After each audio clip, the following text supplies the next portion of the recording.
qui sera le vainqueur du scrutin présidentiel. On va faire le point sur les derniers résultats avec Pierre-Olivier Zappa tantôt, de même qu'avec nos correspondants Bénédicte Lebel du côté de Delaware. Mais je vais à Richard Latendresse tout de suite à Washington. Richard, on s'est quitté la nuit dernière alors que les deux candidats s'étaient presque proclamés vainqueurs de cette élection-là. On entendait Joe Biden dire tantôt il faut être patient. C'est le cas, là. Il faut véritablement être patient. Quelle est l'humeur à la Maison-Blanche?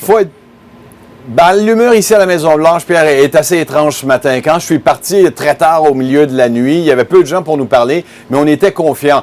On est parti de confiance à suspicion, je vous dirais, aujourd'hui, avec le sentiment qu'il y a des manigances en cours pour faire en sorte qu'on brise le résultat, on refuse à Donald Trump la victoire qu'on semble avoir acquise hier soir. Malgré le fait que rien n'est encore joué, Donald Trump, lui, s'est autoproclamé vainqueur.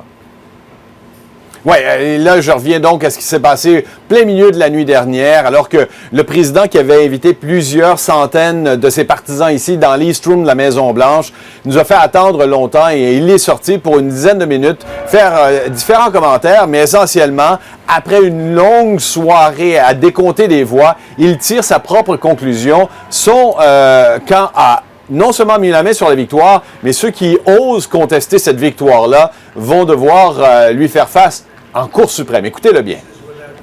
This is a fraud on the American public. This is an embarrassment to our country. We were getting ready to win this election.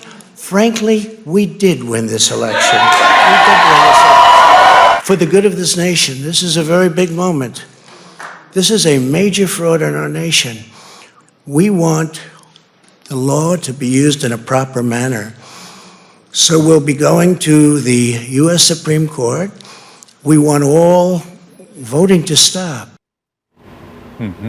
Bon, vous voyez un peu le ton. Ce qui est particulier par rapport à ce dernier commentaire de Donald Trump, c'est qu'on ne voit pas à quel poignet il pense pouvoir s'accrocher pour justifier tout un processus qu'il mènerait en Cour suprême. Il y a des étapes normales à suivre. Il y a un décompte des voix qui est en train de se faire. S'il devait y avoir du trucage ou de la fraude, ça va se passer d'abord dans les États et puis par la suite, ça aboutira à la Cour suprême. On ne fait pas un tel saut directement à la Cour suprême. Donc, ce matin, ici, à la Maison-Blanche, je parlais avec les collègues. On est dans l'attente, la suspicion.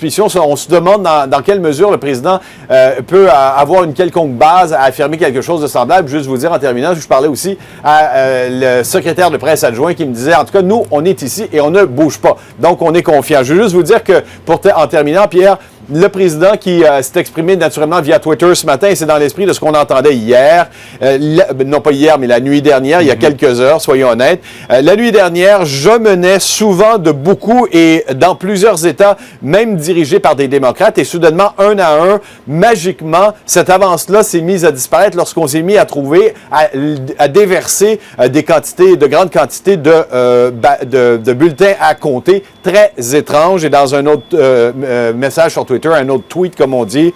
Comment se fait-il qu'à chaque fois qu'on décompte des voix envoyées par la poste, des grandes quantités de ces bulletins-là, ils ont un tel pouvoir de destruction, en laissant entendre que finalement, on les tire de quelque part lorsqu'on en a besoin pour détruire le résultat qui devrait être clair en sa faveur de cette façon-là. Donc, en deux mots, Pierre, le président qui reste sur le sentiment qu'on est en train d'essayer de lui voler la victoire en contestant les résultats qu'on avait au milieu de la nuit. Merci, Richard. À plus tard.